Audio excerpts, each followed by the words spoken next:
These are things, I don't know if you all are aware of the context of this church and how it was built and what happened or not.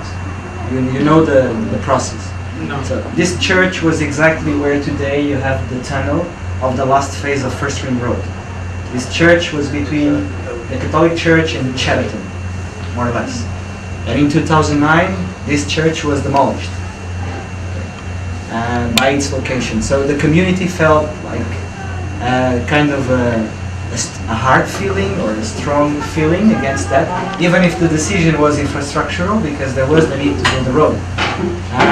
So it's something that's still very recent for them, and themselves they collect money to erect this building.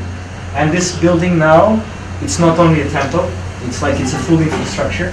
So you have schools, you have theater, you have auditorium, so you have several things. The majority of the Coptic community of Egyptian expats have their kids there, and so many things happen. It's a very active building. So I would start explaining. I just found some sort of route, just to give you a small brief of how this started. I'm an architect, and Zara knows that many times I go with friends because I live in Awali with my family, and she knows that we go around with friends all the time. So she just asked me to do the same thing with the wider audience. So this is the typical path that normally we do after dinner sometimes. So at this point, what I wanted to show you, it's more of a feeling. It's not about being very dense in what is there or what I know about there, but just to expose yourselves to this reality. So from the computer street to the African community to the kind of the medieval layout of bakalas, where you have the bakalas where you have the golden cups and the bakalas, where you have the bookshops, and all this is pretty much organized in a kind of a medieval structure on a Western perspective. So we will do this around. The idea is also to have it with the flow of the day, because basically the last point on the bottom is the most densiest point in the evening in Awali. So it's basically where the majority of the people gather and where they smoke shisha and where they stay for the evenings. So it will go with that. I just did here a small comparative to understand what is the quality of life in Awali and what is the quality of life outside Awali. So here you can have an idea that briefly Awali is relatively cheaper than the average in Kuwait in terms of food, in terms of supermarket, in terms of transportation is the same for both places. But I think also the majority of you know a little bit what is the demographics of Awali and what type of people live here. Even so, from the point of view of planning, it's very interesting that the rents are quite high. Even if Awali is a bad connoted place, it's very well located in the city, so it's very central, so the rents will be always very expensive. So Awali is also about Qadsiya, and Qadsiya it's a big club in Kuwait. Badr al-Mutawwal came up in Qadsiya. Qadsiya goes regularly to the Asian Cups, and Qadsiya is in a very significant stadium structure. I will talk more about that. It's part of a group of projects that was built in 1972-1973 of models of stadiums for the practice of football and sport complex. So this stadium is the same as the stadium in Kaifan, as the same as the complex in Mansouriya, It has identical structure as the one in Haldia, and that's something very interesting. Also, Hawali is about, and sorry if there are any shocking things, but I try to give you a broader idea of what is Hawali, that you can realize what are the kind of the preconceived ideas about Hawali. So Hawali is the computer street. Hawali is the Hawali Park, where at the end of the day, many of the nurseries take the kids at least in one-day journey. Hawali is, I just put it, the church. It's the church, but it's also a place of ministries where you have this kind of typical obsolete gatherings. But it's also a place of crime, and many things that come out on newspapers in this town happen in Hawali. It's also a place of high development in terms of construction, of different beliefs in terms of religion. It's also the place where you have the head of the co-ops of Kuwait. On the left you have a picture of a big drama in Kuwait that has to do with expats and prostitution. And on the right you have the schools. So the majority of the schools, or a big average of schools, is in Hawali. I just wanted to be a little bit more provocative in a way to understand that Hawali is not a place that should be disregarded by anyone. Because at the end of the day, all this happens in Hawali, but all the kids of Kuwait, or a big majority of kids of Kuwait, are getting their education in this neighborhood. Hawali is also, this is just a sort of a reference of three main figures that in their biographies they are pretty much related to Hawali. So you have the governator, you have Mr. Kraibut, which was a very prominent MP. And actually it's a very interesting story, because in his biography, at least what is available to me, he was Al Nasser, and this family had something in Hawali, and he changed his name in order to be elected as MP through the district of Hawali. And on the right side you have the singer, which is also saying in his biography that he born in Hawali. This is a map that was done in 1961 by Sabashivo when the planning office in the Baladia started working on a survey of the demographics of the city. So in this map you can see that in 1961 the densiest place in town was Hawali with 720 inhabitants. Today Hawali, and the neighborhood, not the district, is a place with 164,000 according to numbers of the public authority. Also Hawali is a place of laboratory, and it was a very interesting, I think, at least many information tells that was a very interesting place and very optimistic place in 1950s and 1960s, because Hawali is a pre-oil town. There was already a settlement here that had its own dynamic, even commercial dynamic, and it was not demolished. Basically, the infrastructure was imprint into the existing settlement, but pretty much it was maintained. So it was a very attractive place for foreigners, for expats, and it has a very particular chapter on the issue of Kuwait urbanization, because in the majority of the places outside Hawali, it was conventional to hire some international consultancy to design neighborhoods, to design buildings, whatever. Hawali was a very sensitive ground because you had an existing town. So the majority of the buildings that you have today in Hawali from 1950s were not designed by international firms, and they were mainly designed at the Baladia by the Baladia architects and planners. It was a very sensitive work. This is a picture of Sabiana from SSH, and it's very interesting because this is a picture from 1957. This is the team of the Ministry of Public Works, and two of the architects that gave birth to what are now very big offices in Kuwait, either SSH, either PACE, were in this picture, like Charles Haddad and Sabiana. And this was an internship that they did before they finished their graduation at AUB in Beirut. And this is another map of Shiva where you can see the dots in black, which is Awali, has a pre-oil urbanization settlement. Here you can have an idea of how Awali was then mingled and scuttled into this structure of the Kuwait master plan. This is a picture of the pre-urbanization or modernization, where you can have an idea about what was the structure of these sort of settlements that were outside the walls. And this image gives you an idea of how the network of infrastructure of the master plan took over Awali.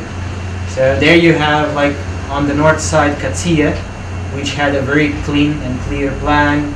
You have also Dakhia. Here you have like the zoom. This, like, now it's twisted, so north is to the bottom. So you have Qadsiya, there you have Dakhia, and then you see Hawali on the top left. So here this basically shows the dichotomy that these two neighborhoods developed in terms of intervention on that years. So on the left you have a picture that could be applied to many of the neighborhoods that today exist, except to Khaldiya or except to Adaliya, which are like two special projects after 1961. But for example, here you have pictures of Qadsiya, I think, and Shah. But at this time, all these kind of prototypical neighborhoods, they would have prototypical public buildings. So the schools will be more or less the same, the infrastructure of sport will be more or less the same. But in Awali, that was not the case, as I explained before. So you have Al-Andalus Cinema, which is like a project designed to be implemented in Awali, even if it has many things in common, for example, with the Khamra cinema, because it was designed by the same team. It is quite interesting the way how it shows to Beirut Street. And on the bottom you have an existing building from 1958, which is in the Computer Street, and was designed by that team that I showed before that was working for the Ministry of Public Works. And this kind of dynamic of a metropolitan center that had the old and the new and everything was very strong, and it was attracting a sort of a more urban population. It's what gave birth to this type of picture. So you have the complex of Al-Nukra, right, where you have now the offices of PACE, where this is kind of one of the first images, and all these ideas of a modern town, a kind of a climatized bridge for pedestrians, all this was indicating a new town. If we see similar images of Kuwait center, the capital, you would not achieve this level of cosmopolitanism. At least I don't know of other that at this same time had this sort of vision. So this gave birth to many sorts of housing complexes in Hawali that were either designed by PACE, either designed by SSH, like Al Riyadh, for example. But this idea of a very progressive town that would have the capacity to be coexisting with a given context. This is the stadium of Qadsiya and the different models. This basically is designed by an Iraqi architect, and it's very interesting because it was also a very clear plan, and in Awali this stadium has a very strong protagonism because it faces Fahim Road, and I think it's one of everybody when passes in the road and sees the stadium, they know that they are through Awali, they know that they are in Awali. So now we should start. So sorry for the time, but I think it would be important just to share with you what I know about the road. I thought about going to, I don't know if you know, for example, Al-Otman Center. It has its relevance in terms of architecture because it was designed by a Polish group of architects on a very particular moment of Earth's development. And then we will go all the way down in direction to 40, right? And we will turn back to the side. Okay?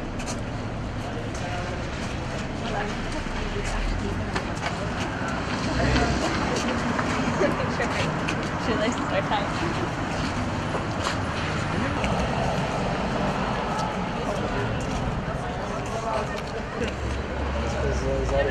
It has nothing to do with this really? idea.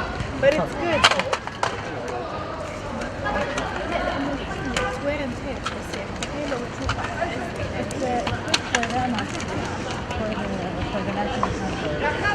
There you have one of these very common buildings for shisha. So the majority of these buildings that have lower rents, many of them they are under temporary. Actually, another very interesting thing here is the fact that you have a big mass that lives here Allows all these entertainment places to proliferate. Shisha places in Awali are in every small shop. Here you will start seeing the plumbing accessories that I was talking before. It's actually part of what I explained of what was Awali in the beginning of the development. The fact that it was most probably the first place to have private developers. So the companies were not big. In the 1950s you had already small companies building their blocks in Awali. This developed a very strong tradition of civil materials retail.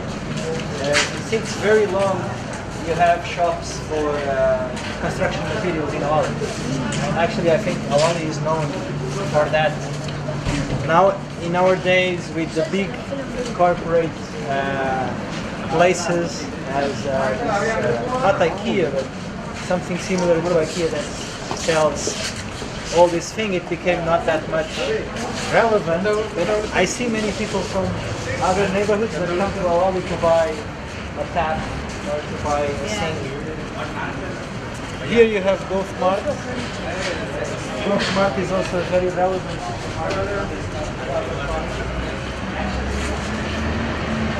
we'll go there to buy the tap and then go with you for you to fix the tap at home.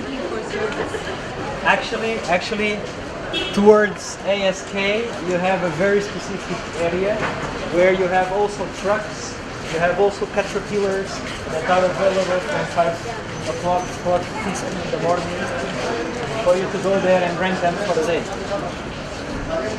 This is also a very strong. Another thing that is also common in this at the beginning, roundabout was a very unknown typology of street for the town and for the people. And you see very little examples of buildings that perform to the roundabout as they perform to the square.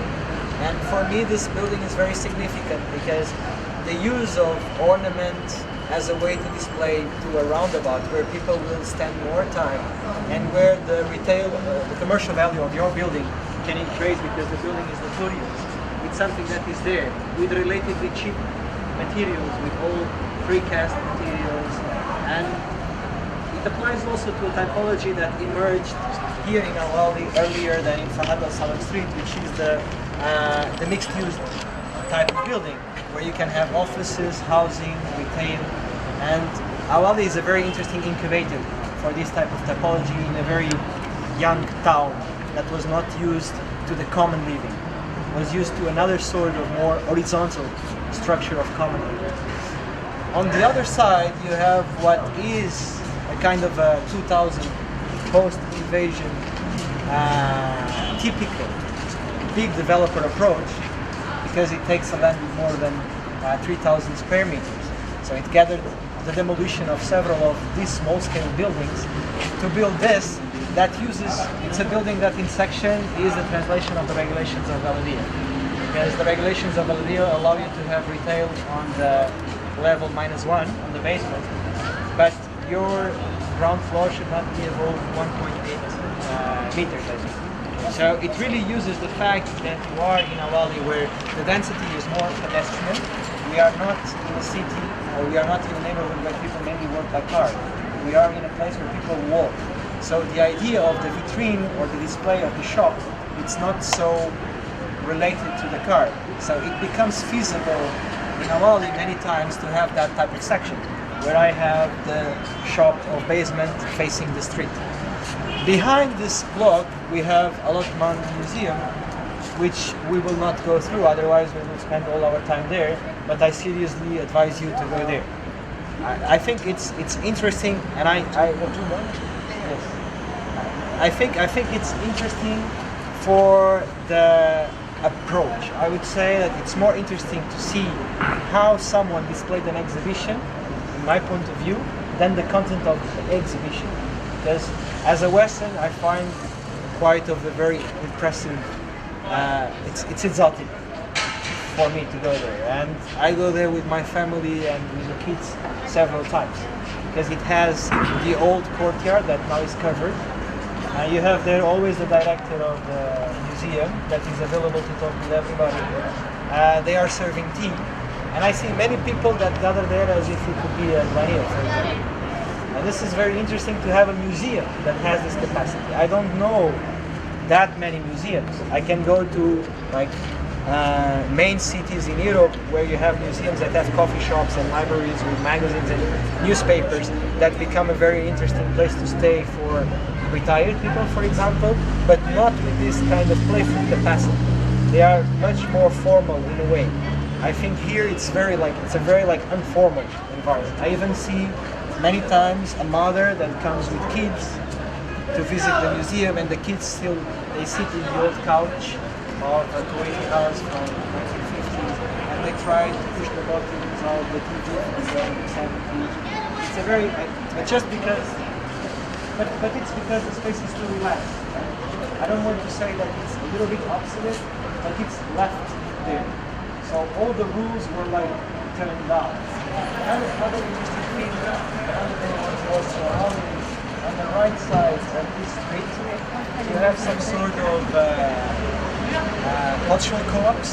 So this sort of, they are not coffee shops because basically they are something else. They are like a small cooperative where they play cards, not only smoking shisha. So it's not part of this more kind of, how we call, more sort of lazy or more sort of static animation that we have in the shisha place. The shisha place I find it very like individual and very low. There is something about going there, smoking my shisha and staying alone, seated and lazy and not doing nothing, separate. But these places there, they fight, they discuss, they play cards, they play I don't know the names in English, but it's actually very interesting. And after that, you have a very good bread place. Yeah, here on the right side, very good bread. Actually, for example, the bread place there is also nice that you have the trays outside, but you go inside the ovens because there are different ovens inside the quarter. Because they were taking small courtyards of different buildings. So they have, I think, 5 big ovens. So you go inside, it's like a journey, till you get the bread exactly that you want at the right temperature.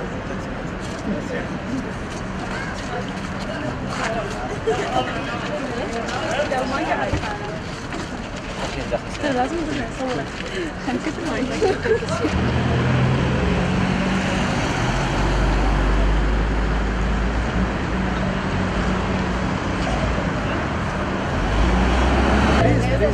There is the arcade, but you know that the arcade... Yeah, because the arcade, right? The fact that you have an exposed circulation space, and no one is expanding any terrace over there. This makes it sort of a small chain in the system. That's kind of interesting. There should be a mosque on the place.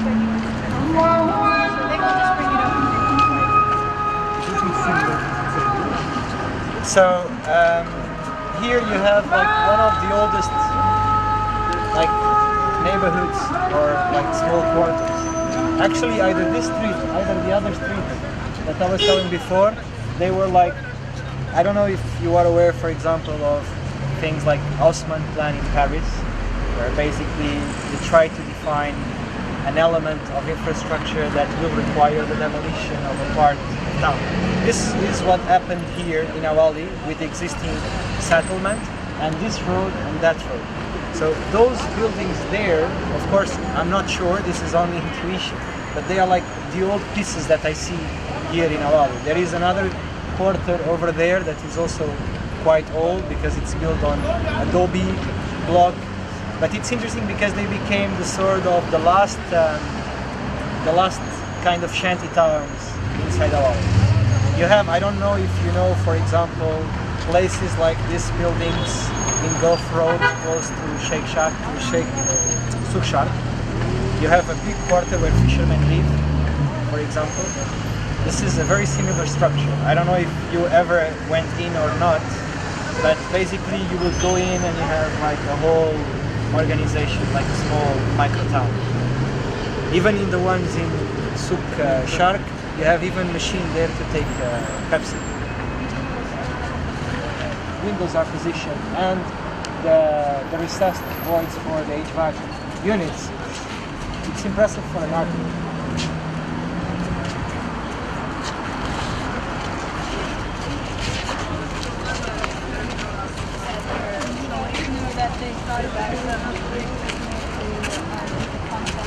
Fountain, or if it's there something else.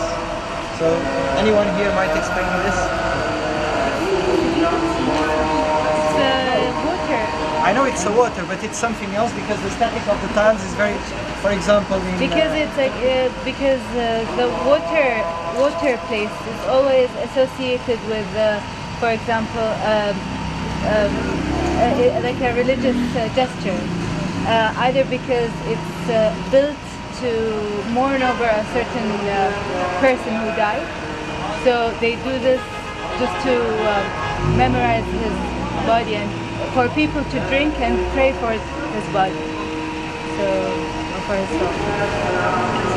But when you see ما أشري على روح المرسوم عمل ظهر جميع الجوهر. So it's for the soul of this guy.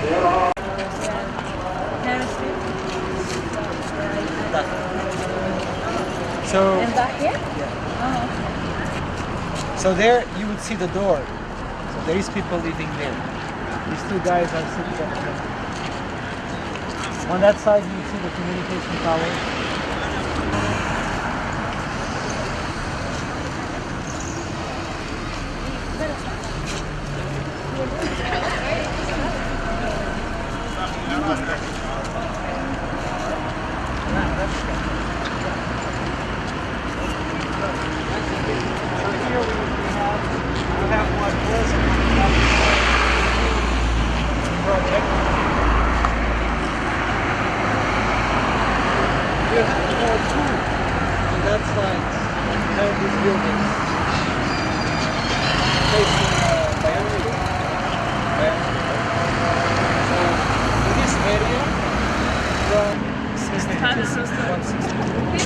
You have this and you have two other schools there that are exactly the same type of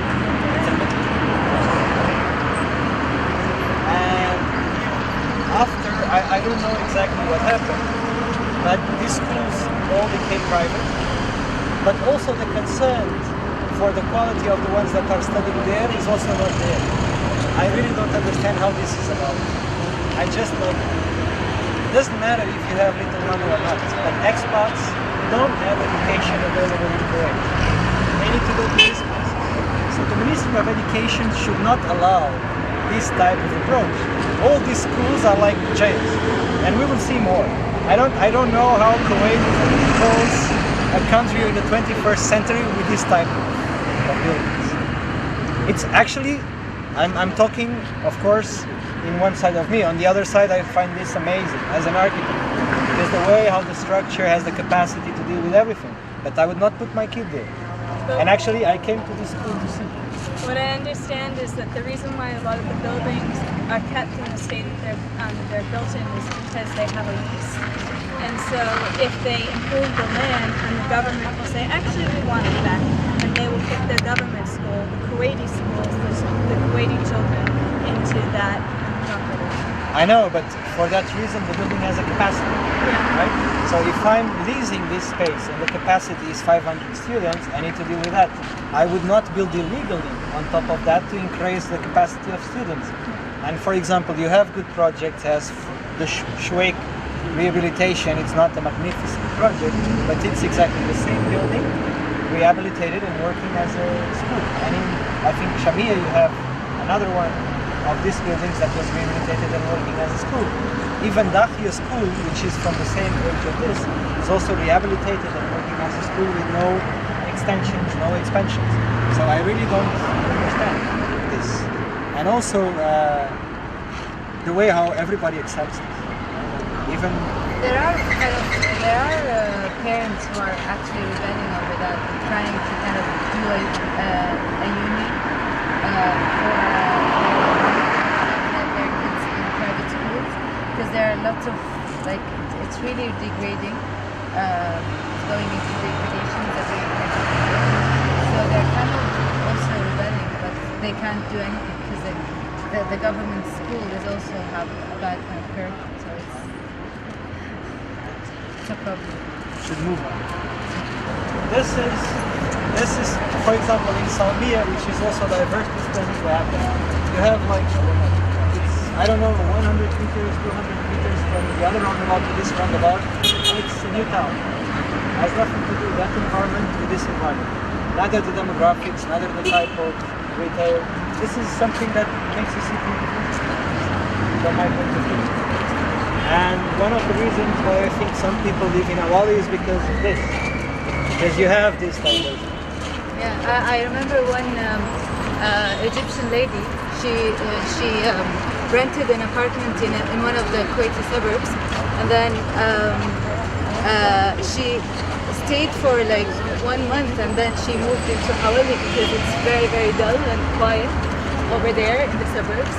And here it's more variety, more noise, so she can actually adapt from the Egyptian environment she came from. I'm very impressed with the one. Of course, I don't know what it is. I don't know what it exists.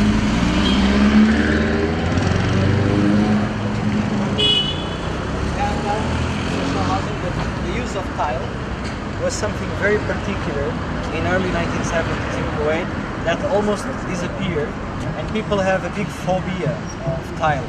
Like whenever you are designing a house and you propose the tile, no one wants tile because it remembers the 1970s. So I really don't know what the tile was, but in all these tiles still exist, and it's very strong.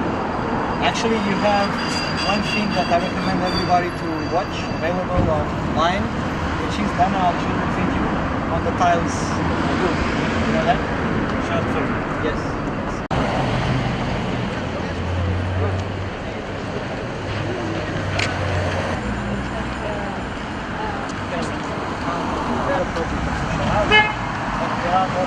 So I have the idea that the concept was the same. But here you have the materials that were typical of that time, and also like the kind of the direct sort of relations to that. You have the pergola on top, you have the cladding that is like this building, and those were developed by agencies of the old Eastern Bloc in Europe. We are talking about all these governments at that time. They had agencies. These agencies had designers and strong connections and ties with industry, mainly prefab industry. They came in the early 1950s to Iraq with all the new projects and all the new expectations about Baghdad. But it's interesting that they didn't came through the structure or through like a kind of an architectural route.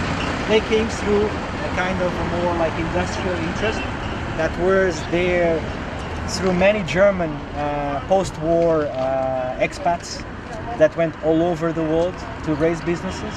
And it's very interesting that you could take, there is a very well-known book about MIA project. MIA project is the Polish agency, and they have like, this book has all the sets of that were done for Iraq, and you could see many relations with these houses, like the way how the plans are done, the way how the materials are displayed, because it's very efficient how you can get like a pretty house or a kind of an interesting house. Because if you take all the tradition of Europe, and been to all these major urban developments with prefab, they are not so elaborate as those. Here there was like a very strong motivation to define some level of quality to the facade, to the materials. It's actually very interesting. Also interesting because it developed a big diversity of industries. Like the national industries of Kuwait, for example, with the brick, you have the national industries of prefab. It's interesting because all these components, it's what then generated the whole productive industry that was needed. If I would do just houses with so many blocks and concretes, I would need one factory. So.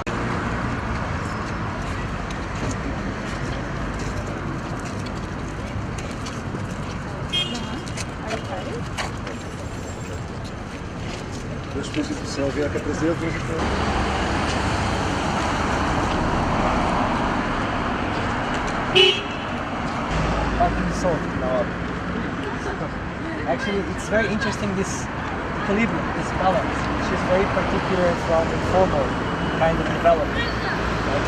The place found that it's very good. The same discussion as the statue of the school. Certain number of students.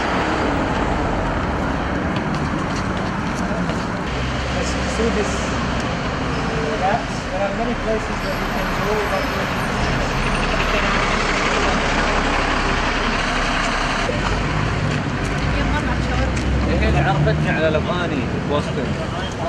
uploaded molds with all these materials, and everything is coming out, and I don't know who buys all this. It's like I always ask myself, where is all the market for this? I'll show you. Here, just to see what I'm saying, you are giving much more importance to this kind of pedestrian level, and you need to understand that the majority of them, they don't have parking. It's not like the souks that were built in the early 1980s, late 1970s in the city, where you have a massive infrastructure of car park and shopping mall.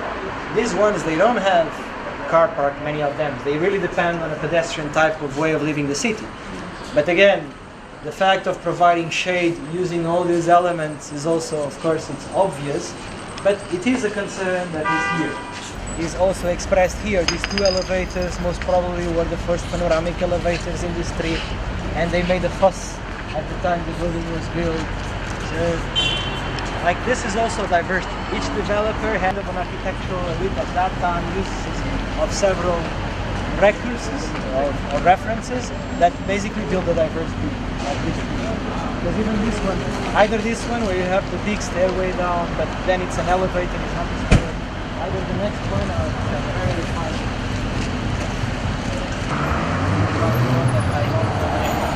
And these buildings are always lacked with internal information.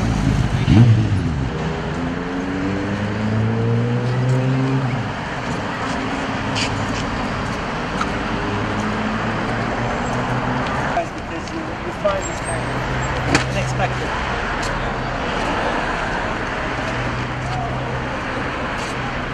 Diversity of choice.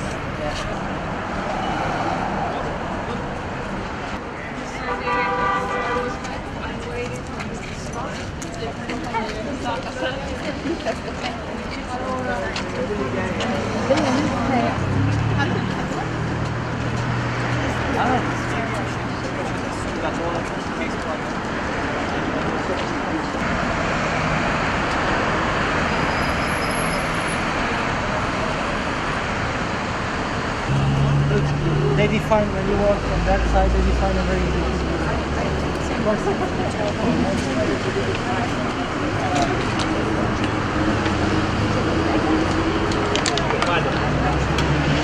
spoons. All this is kind of a new trend, or a new way to interact with the BCC. It comes from the kind of the same ideas of stylization. This kind of taking a moment of city and using a certain dynamic to provide a type of lifestyle that it's not dead potential or that it's not unique. And this building came pretty much on that sense here. But on the other hand, I think the building has nothing of that. At least I don't see never these shisha places here very like small Louis Vuitton or Prada concept of a shop where you have different levels, you have the elevator, you have a selecting room. Yeah, Pachi here is like that. You have the different levels, which is something very like, it's this idea of the jewel box in the middle of Awali. And it's interesting because he has the other Pachi in the city and the other Pachi is always empty. And it seems that this is the Zawan attraction and capacity to a building, and the fact that you allow the cars to come in and come through, just congested, and then it gets blocked by itself. And now we will just go into the. Now I will just say that I will. Now I will just try. Okay, so I think it's not okay that we go all there. You have there two spots of African community.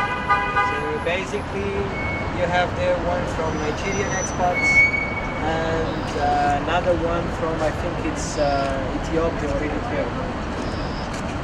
Attraction and capacity to a building, and the fact that you allow the cars to come in and come through, just congested, and then it gets blocked by itself. And now we will just go into the. Now I will just say that I will. Now I will just try. Okay, so I think it's not okay that we go all there. You have there two spots of African community. So basically, you have there one from Nigerian expats and another one from, I think it's Ethiopia or Eritrea. A bunch of people that live much better than us come here. I would never do that. It's not really an open house. You need to have a specific motivation. I can tell you that I watch the African with them. But there was the football, and there is a connection. You come in and you say, I want to watch the game. There is a motive. If you come there without any motive, they would say, what I don't have even. These two mosques have a dome very close to this. This dome is something that for me, I feel it. It's aesthetic affinity. Just that. The minaret is also nice, it has green.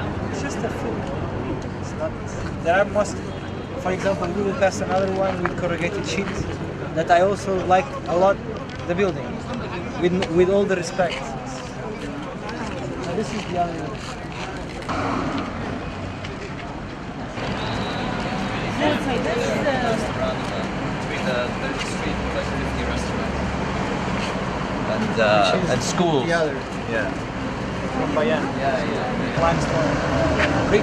And the building I told you that is for me the most interesting on that street is also with the same green block. So this green is, Awali is the color that I see more dominant. Which building did you say was the most interesting? The main street there. There is one that is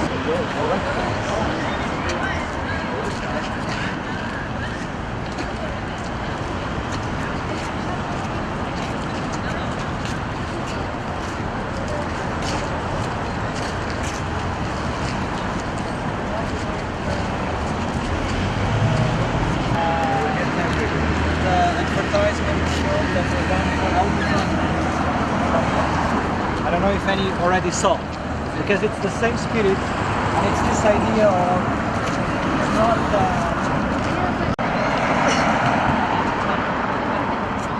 And it has the guy says all the time. Has a very strong. Is there a